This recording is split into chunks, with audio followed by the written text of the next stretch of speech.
Okay, so hello. I'm here with my good friend Alexander Lanoszka, and he just did a great presentation of his new book about alliances.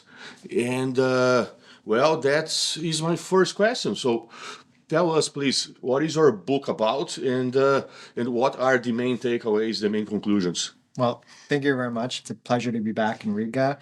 And indeed, I have a new book called Military Alliances in the 21st Century. And basically, what the book does is try to pull together different arguments about how military alliances operate from their very formation all the way to their termination. And so I look at issues of how they form in the first place, how they go about managing particular dilemmas like those relating to abandonment, the concern that some allies might not necessarily come to the aid of others, to issues of burden sharing, to war fighting itself, and of course, to the reasons for which alliances might come to an end. And so I try to tackle different pieces of the conventional wisdom with the larger argument that military alliances are going to be dysfunctional by their nature. That is because they bring together countries that do share common objectives. They want to do things in the military or security domain that is useful to them or that are useful to them. But precisely because there are different in terms of their interests, their capabilities, their values, and so forth, even with those allied leaders most attached to the alliance are still going to struggle to overcome some sharp disagreements precisely because military alliances come into existence to address significant problems, oftentimes with respect to issues that involve life and death.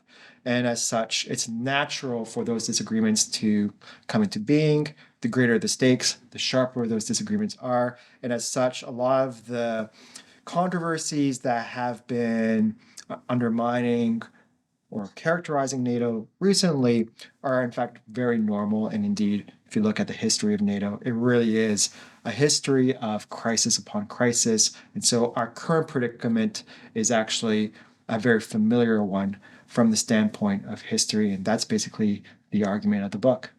Okay, great. I have one question about the possible or like the dysfunctional aspect on alliance. But before I go into that, during the you just mentioned also burden sharing, and during the presentation you said that burden sharing in the nuclear era could be understood in a different way. Would you please tell us, develop this Sure. argument? So I guess the intuitive understanding of burden sharing, at least from the American perspective, is that countries ought to be spending more money on their defense establishments in order to do their fair share for the common defense burden.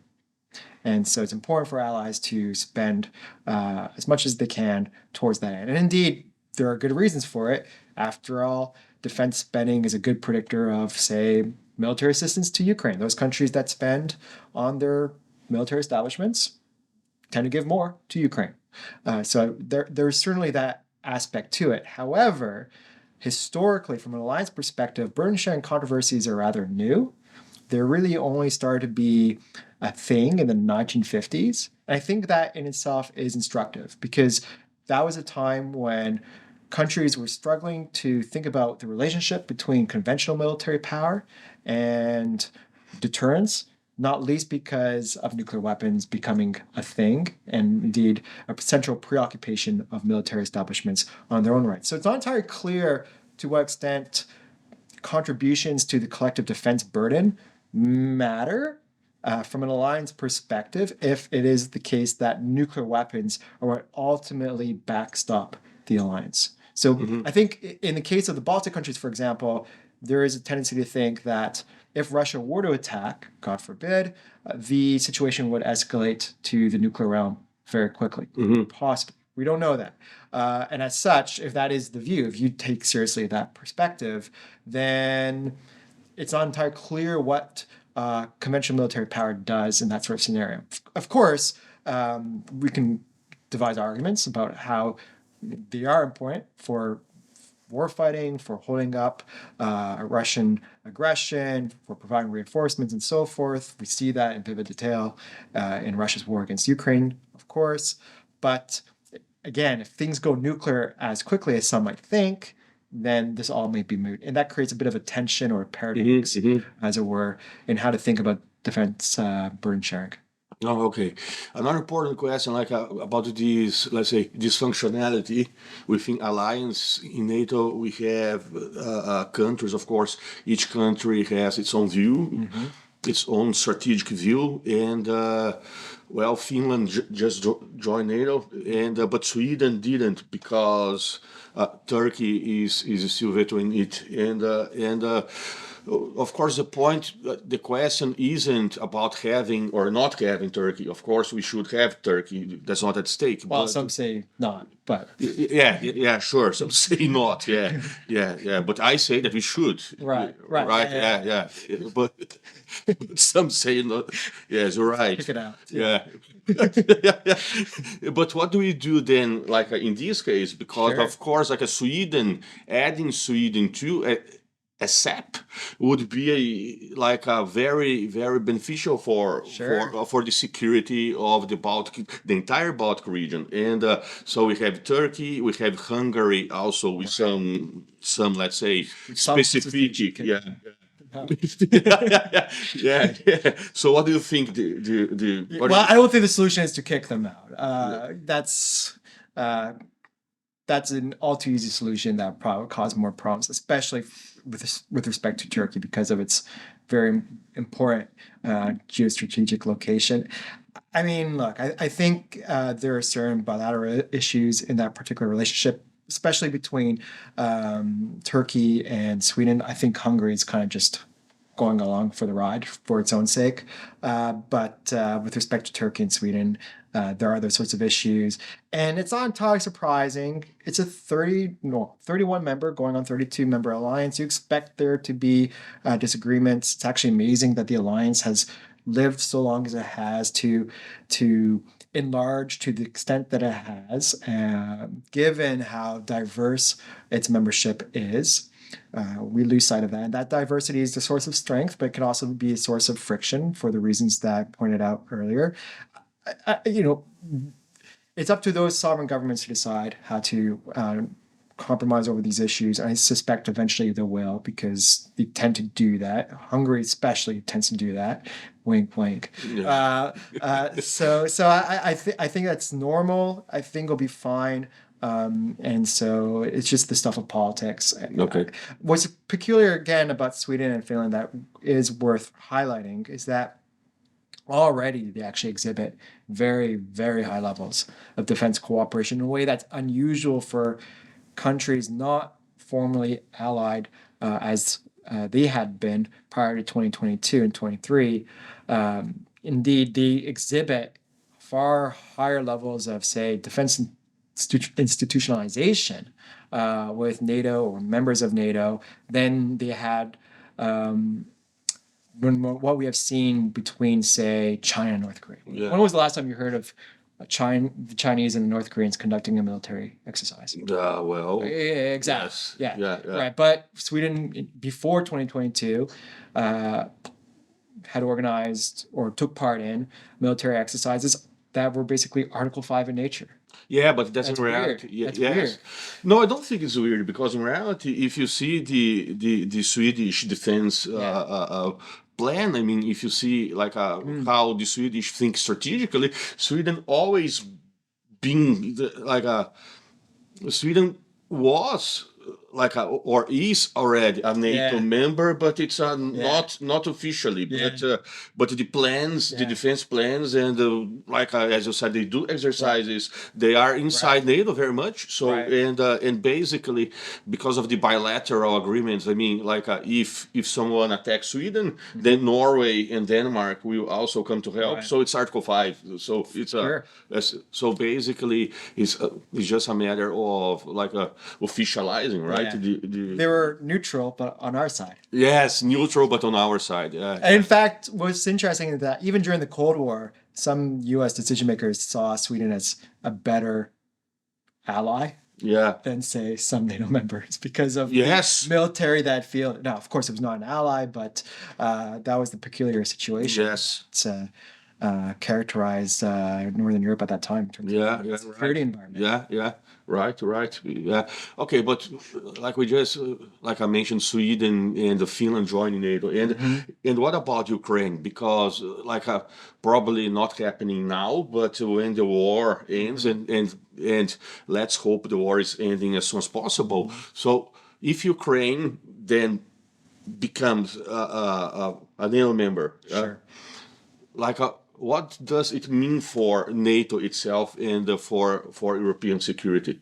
Well, I mean, I'm personally in favor of Ukraine becoming a member of NATO, especially now that it's starting to standardize its practices more and more along NATO lines. It's already benefited from British, Canadian, American, and so forth training of its own military personnel. It's taken reforms that have been decentralized and indeed have really impacted favorably Ukraine since the 24th of February of last year. That being said, I think Ukraine will become a member of NATO when it does not need NATO. Yeah, probably. Yeah, And that means that Russia will be more or less a country that does not pose a military threat, not least because Ukraine will generate the military force structure necessary to practice deterrence on its own, that Western European countries are sufficiently comfortable with Ukraine being a member of NATO. And I think that's where the true hangup really is. And so I see Ukraine becoming a country that's all but in the alliance, not unlike, by the way, Sweden and Finland, where they too also exhibited very high levels of institutionalization prior to even making the decision to join 2022. As I said just now, I can see I can see Ukraine doing more or less the same thing, that across multiple vectors, they're stepping up cooperation with NATO and countries. We're seeing that already.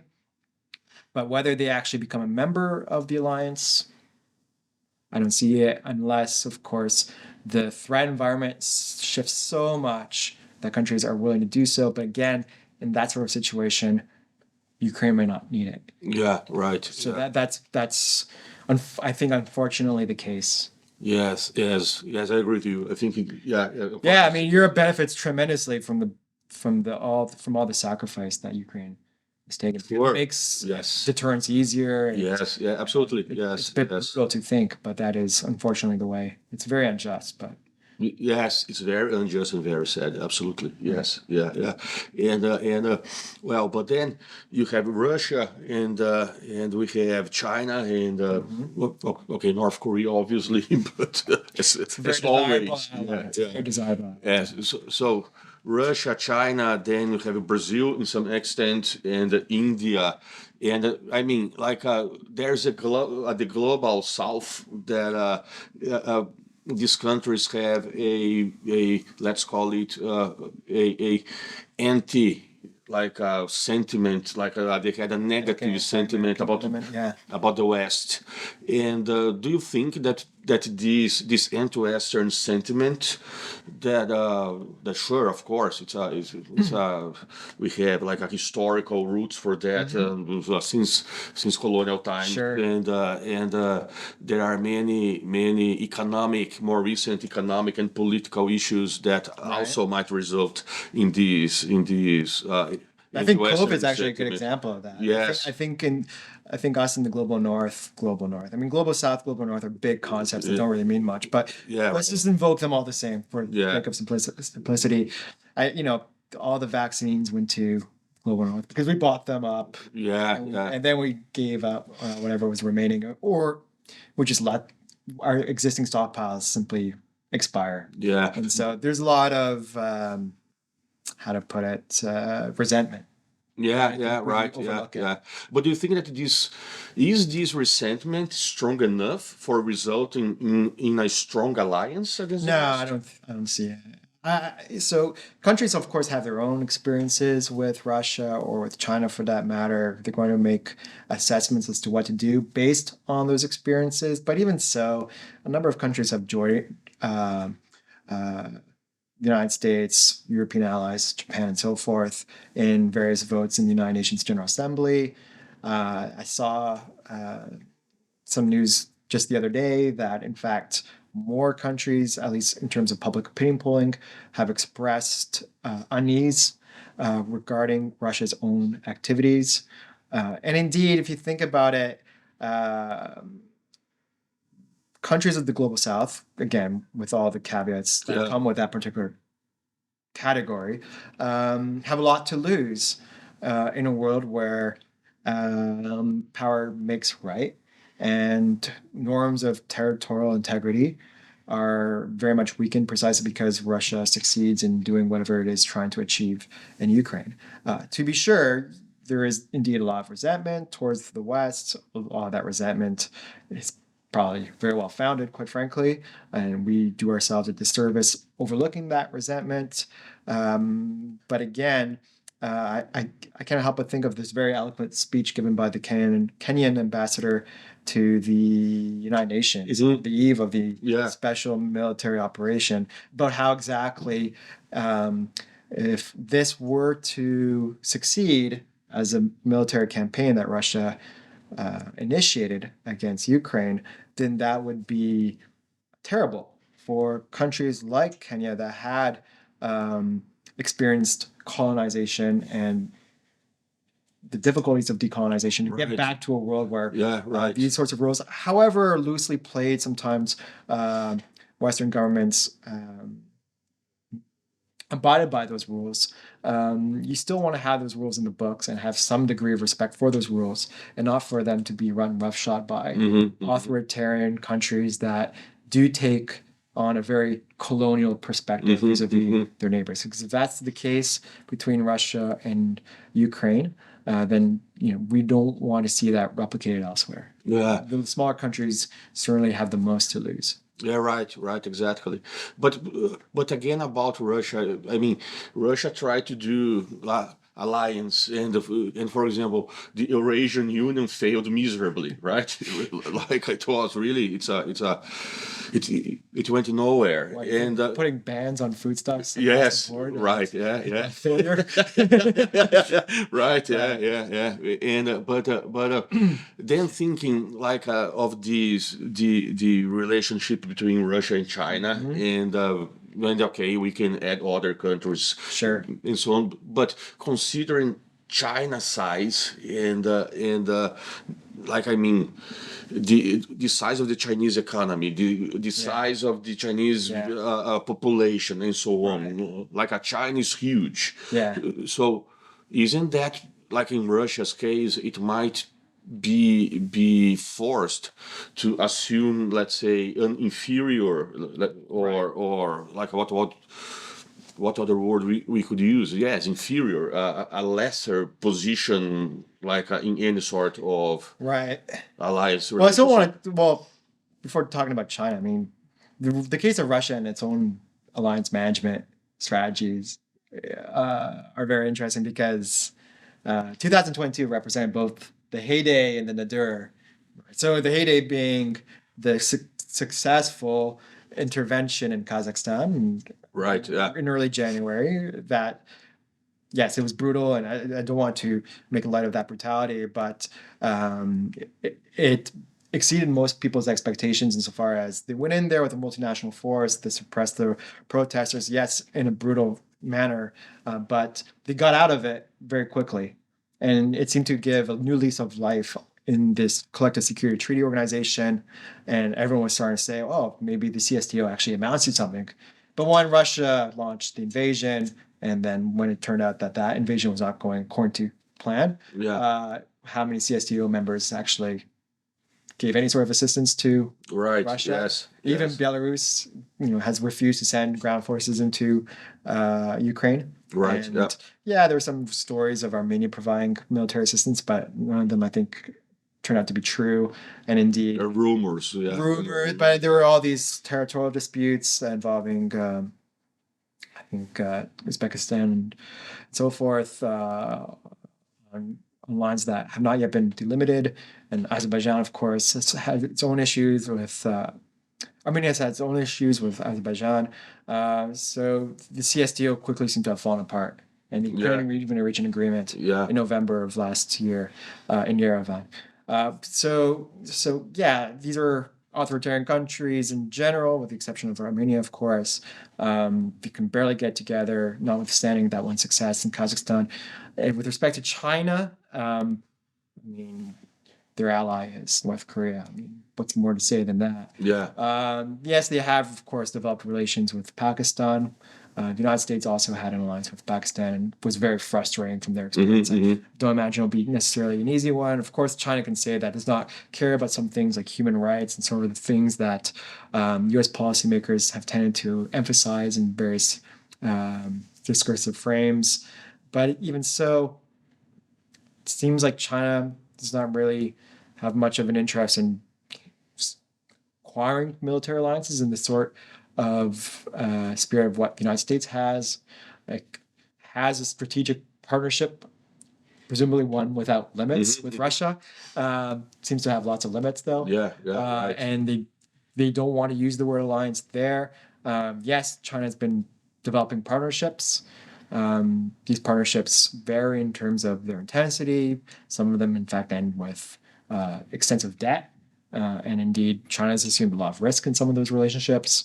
So I just don't particularly see it. And then you have to ask, well, for what purpose would China have alliances? Do countries really want to fight against Japan or Taiwan, for that matter, which I think would be the most serious, most probable focal point of any sort of aggression?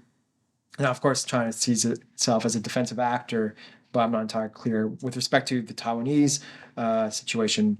That is how even China's partners would see China. So, as such, it takes two to tango.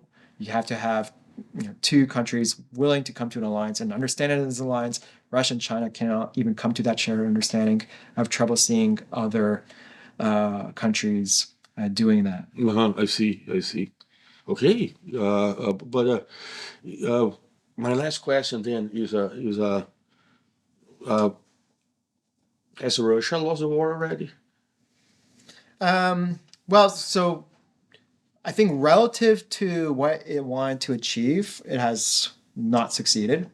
I am of the view that Russia sought to not only to forcibly annex large swaths of Ukrainian territory, but also to change the government in Kyiv, as well as to eliminate political, military, and even cultural leadership of that country. And so, by dint of retaining its political sovereignty and its political, military, and cultural leadership, I think Ukraine has won in that respect. But the fighting still goes on, and Russia still, to this day, occupies a large swath of territory, especially in the south and in the east. We'll see how the Ukrainian counteroffensive goes. I tend to be unhappy with the state of the conversation as regards to the Ukrainian counteroffensive because I don't think it's a video game. Real lives are at stake, and indeed, the stakes are very high for Ukraine, and military operations are very complex, and they're hard to undertake. And I worry that Ukraine is fighting Western public opinion, or at least it perceives itself to be fighting Western public opinion as much as it's fighting actual Russian soldiers. I think momentum is on still Ukraine's side. So in that sense, it is winning.